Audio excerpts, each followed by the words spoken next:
You can travel on a steam train over the North Yorkshire moors, which is quite a comeback, because our age is not puffer trains and whistles. Our age is nuclear power and early warning systems. But a good, solid train. And in it, I went to Whitby on holiday, as many good, solid people did before me, though the Whitby to Pickering line stops short now, and you have to get off on the moors. The train was a considerable mix-up of realities. There was a real man driving it, a real me that travelled on it, and we were all pretending that the London and North Eastern Railway never went west. It didn't run through the country, that train. It ran through the mind.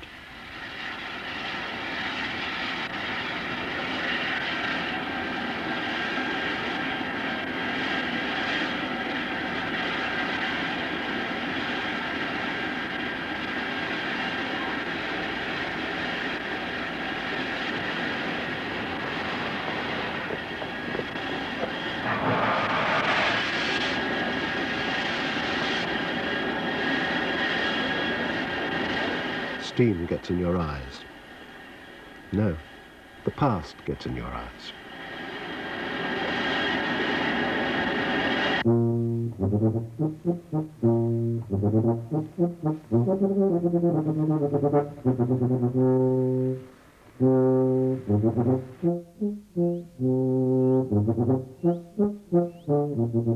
Before any railway or stagecoach, the way to Whitby was legs. Days of journey from York through nothing but sheep and solitude, with luck. Otherwise, just solitude. For most of Whitby's first 1500 years, it was easier to get to it by sailing ship from Norway than by land from London. But when Whitby began, it hardly mattered living on the dividing line between nothingness and nowhere. Everywhere was nowhere then.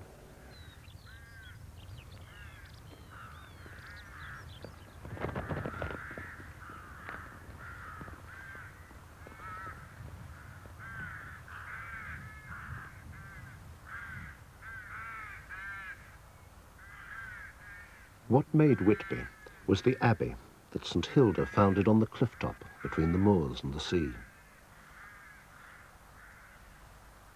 A few monks and nuns built civilization, prosperity, out of wilderness, and they built it for 1,000 years.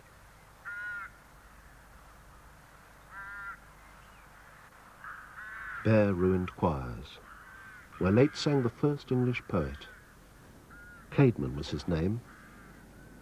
He was a farm labourer here, until the gift of words came to him in a dream.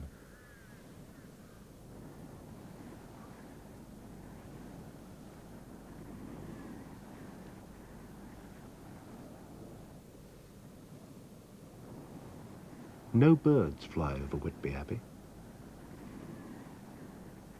One of the tales they tell.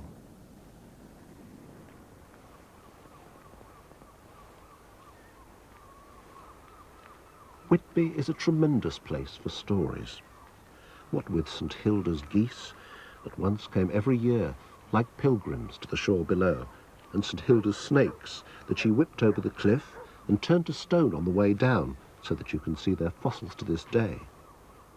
But the most famous story came out of the head of a bearded, well-built gentleman who wandered this cliff top in the holiday season of 1890, Bram Stoker.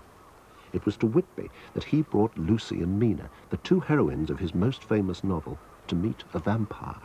At Whitby, that Count Dracula ended a mouldy voyage from Transylvania in a schooner with a cargo of coffins by leaping ashore in the form of an immense dog. Black as jet, I should imagine. Which makes you look at Whitby dogs quite differently somehow, even today.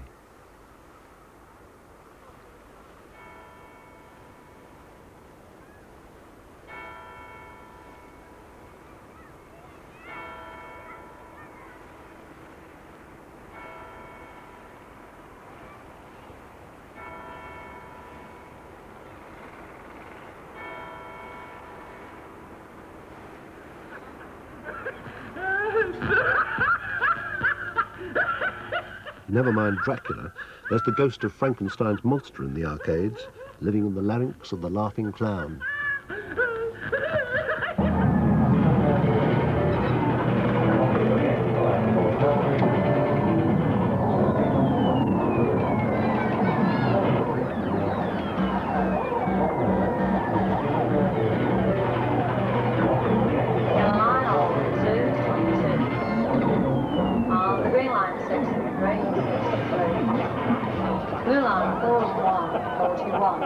Bingo 41.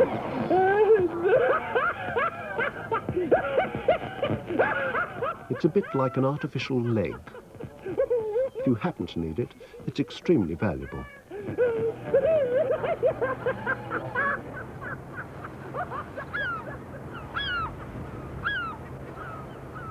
Holidaying is an aimless business with two main functions: to persuade yourself you're happy if you're not, and to take something home to prove it, a souvenir, a postcard, a photograph.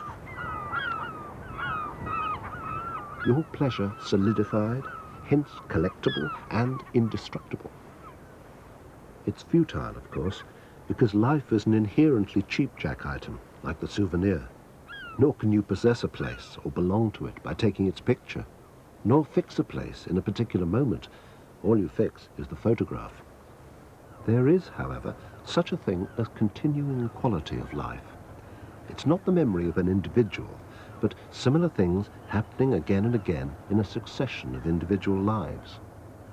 Seeing the same view your father, his mother, her grandfather also saw isn't fixing anything.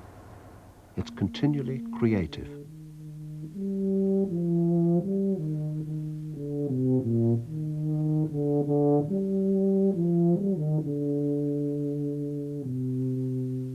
There are many pictures of Whitby, albums of holiday snaps, postcards far away, and the pictures Whitby takes for its own and puts on its living room walls.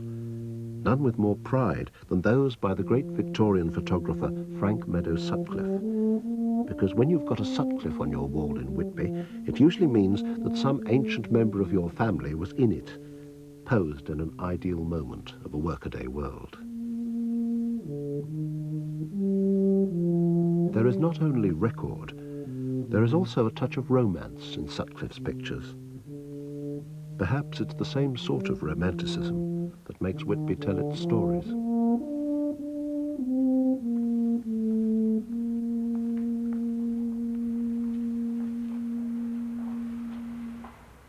This is a hero, the one man saved from the lifeboat disaster of 1861.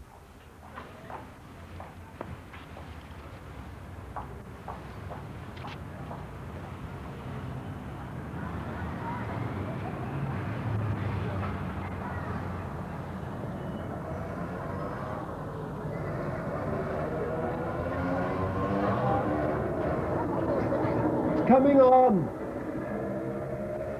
What are you doing? Sorry, can't hear. What?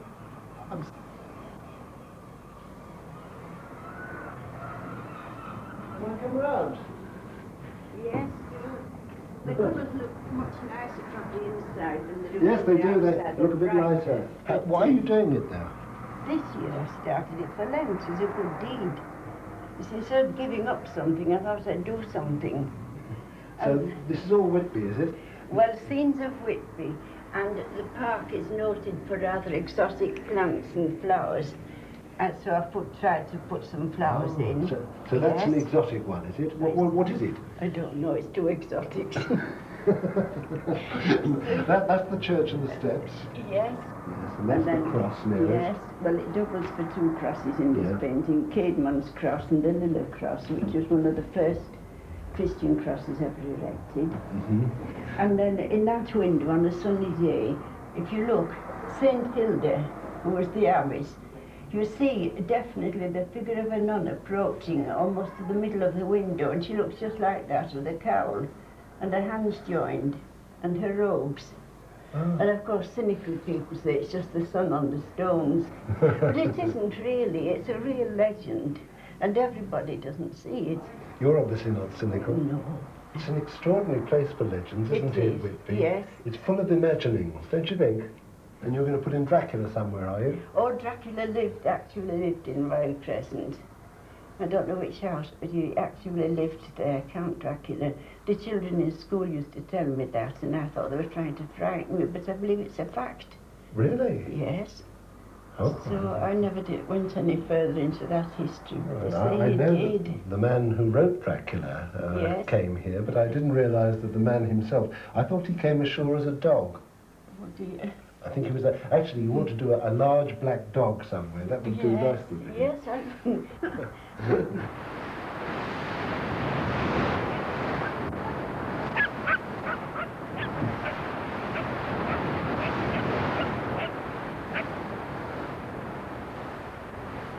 There were lots of literary personages came to Whitby, apart from Dracula and the two girls who climbed the 199 steps to encounter him in the churchyard.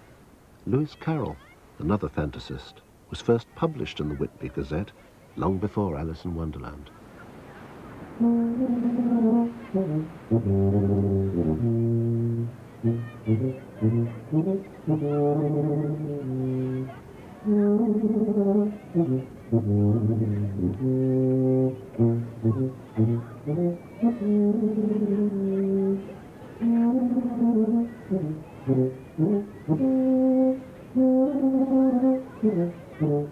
The sun was shining on the sea, shining with all his might. He did his very best to make the billows smooth and bright, and this was odd, because it was the middle of the night. The walrus and the carpenter were walking close at hand. They wept like anything to see such quantities of sand. If only this were cleared away, they said, it would be grand. The sea was wet as wet could be. The sands were dry as dry. You could not see a cloud, because no cloud was in the sky. No birds were flying overhead. There were no birds to fly. It's quite obvious why birds don't fly over the Abbey. They don't bother. It's a tall ruin on a high cliff, and there's nothing for them to fly over it for.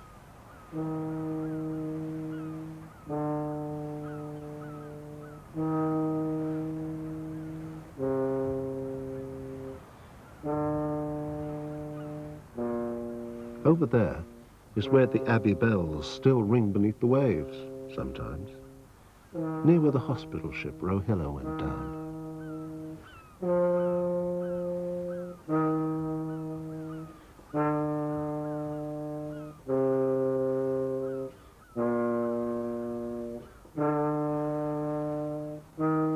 These are the graves of the Stores, the Smurthwaits, the Chapmans.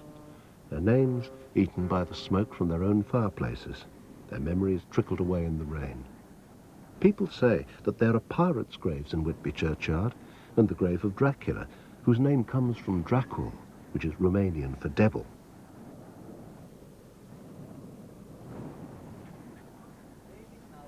And so the memories fade, but the place lives on from generation unto generation. And of the Holy Spirit. Amen.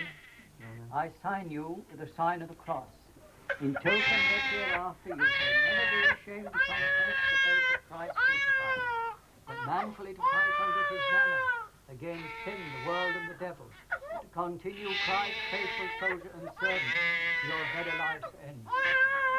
Amen.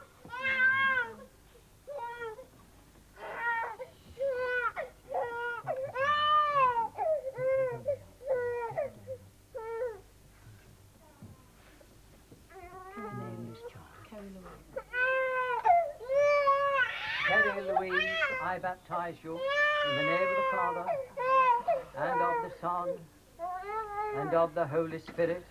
Amen. I sign you with the sign of the cross, in token that hereafter you shall never be ashamed to confess the faith of Christ crucified, that manfully to fight under his banner against sin, the world, and the devil, and to continue Christ's faithful soldier and servant to your very life's end. Amen. Amen.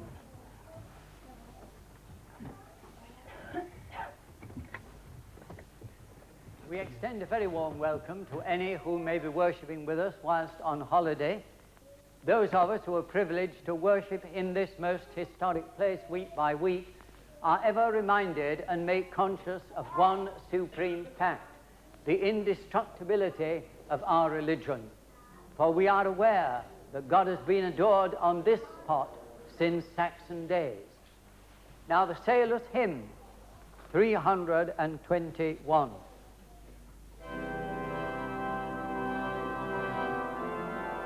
I don't sing much in church.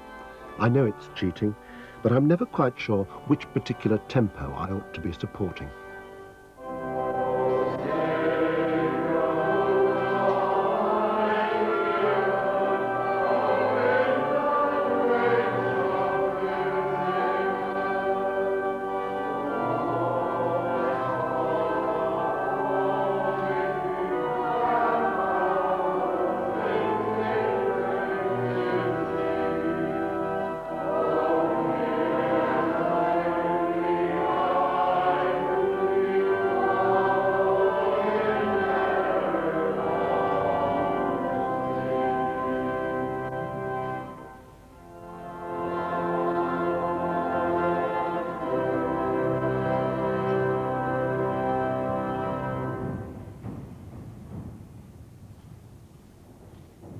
They had substance, the worshippers in St. Mary's, those who were not in the paupers' pews, which have specially narrow seats to serve you right for being a pauper.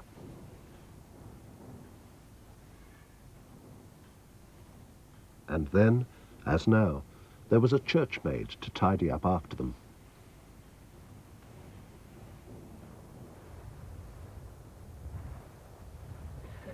The wind must really whistle, I should think, up here. In fact, I think I can hear it doing it now, don't I? It's been worse than this.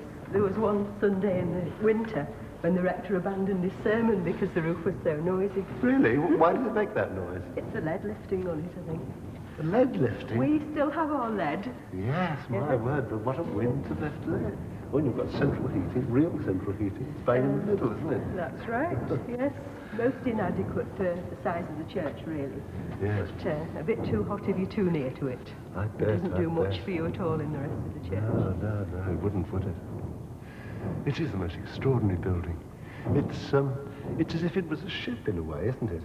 Well, the roof was put on by ship's carpenters, so that's why it resembles an old galleon of the time. That's right. It is a sort of Which is companion most way to God in a way, isn't it? Well, yes. And that enormous erection in front of the arch there, what's that? That's the Cholmondeley pew. That was put up by Nathaniel Cholmondeley in about 1618 because he thought himself so grand that everybody should look up to him. Oh, he was the bigwig, was he? He was the lord of the manor.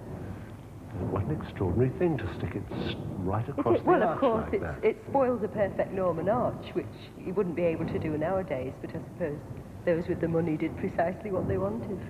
You can see the class system in operation in this church, can't Oh, it you? was terribly unchristian. Was it? Well, of course it was, segregating the rich from the poor, because under God we're all supposed to be equal, aren't we? But Well- in those days, the rich lived differently. So, how do you come to be here? I arrived on my bike, like yourself. Anybody who comes to Whitby, I don't think, can fail to be interested by all the history around them and the fact that it's by the sea anyway. I spend, most of the summer talking to visitors, and so many would love to live here if the circumstances allowed them to.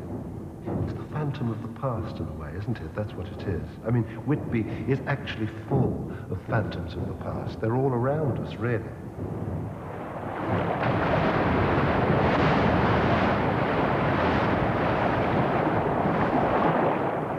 This man, William Scoresby, he wasn't only whaling, he wasn't just catching whales. He was a scientist as well. And one of the things he saw up there, that you won't see down here so well, was snow. And all the snow crystals, give me that one and I'll show you. This is a big snow crystal, you see. It's a Christmas decoration. But it's six-sided. And all snowflakes are six-sided. And William Scoresby drew them. You see, and we have that up because it catches the light. It's rather pretty, isn't it? But every snowflake is different. Just like every one of you is different. You see, he has red hair, he has brown, she has fair. All the snowflakes are quite different. The ghosts of the Scoresbys have given up roving. Now they're domestic in a wonderfully jumbly museum. What is the old part of Whitby? It doesn't laugh, and it doesn't play bingo. It's Dr. Merriweather's Tempest Prognosticator. There are leeches in the bottles, and they jiggle and ring a bell when they feel a storm coming on, I think. Can you bring me this morning's correspondence, Mrs. Hammond? Yes, certainly.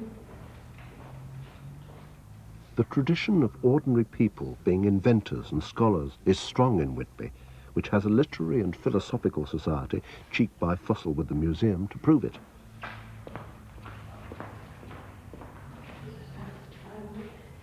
Thank you. What have we got?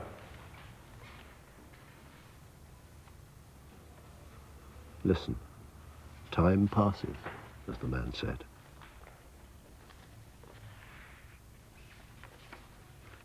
Time past passes. Are you an expert on plants then, Miss Snow?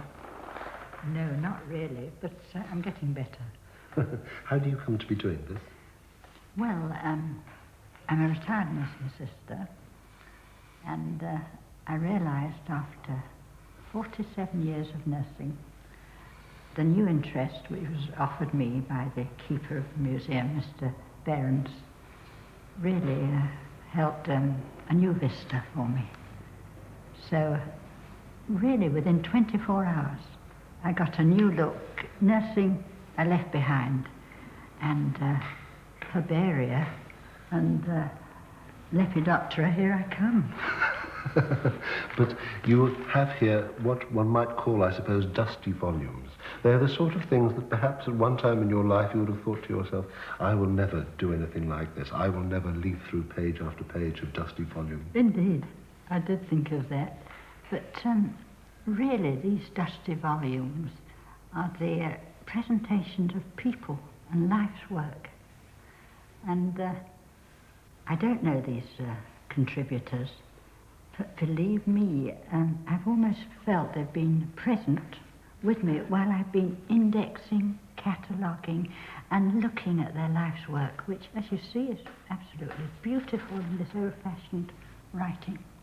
And it goes back from, let me see, 1845 is the Miss Gladys Ripley dried plants from New Zealand collection. It must have been a summer long ago that Yes. these were waving. Absolutely fantastic. How do you feel the presence of the people who gathered these then? There's a chap called Miko Brown, who I found 500 odd specimens, and they were in a box. And I thought, goodness, he's here in this room, and I felt that he was being very grateful for my very uneducated work on his presentation. And in the end, a bit like the déjà vu feeling I felt we'd met before, but it was through his work. No, it's great. But wouldn't you rather have the real plants, which are actually alive and full of sap? Well, personally I would, but I think that even dried plants are the preservation of a character and their work on paper. And it's a reminder to us. But I couldn't agree with you more. Live things are better than dead, yes?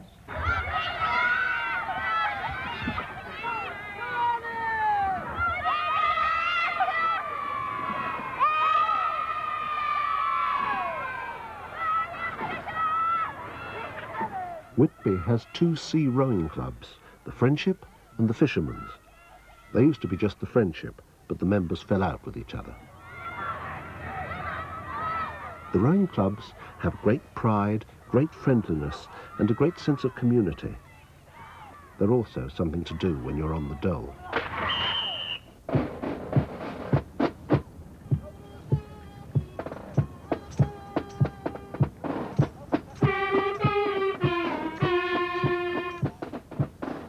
For all the magnificence of their laundry, the Whitby Jets are marching into a jobless future.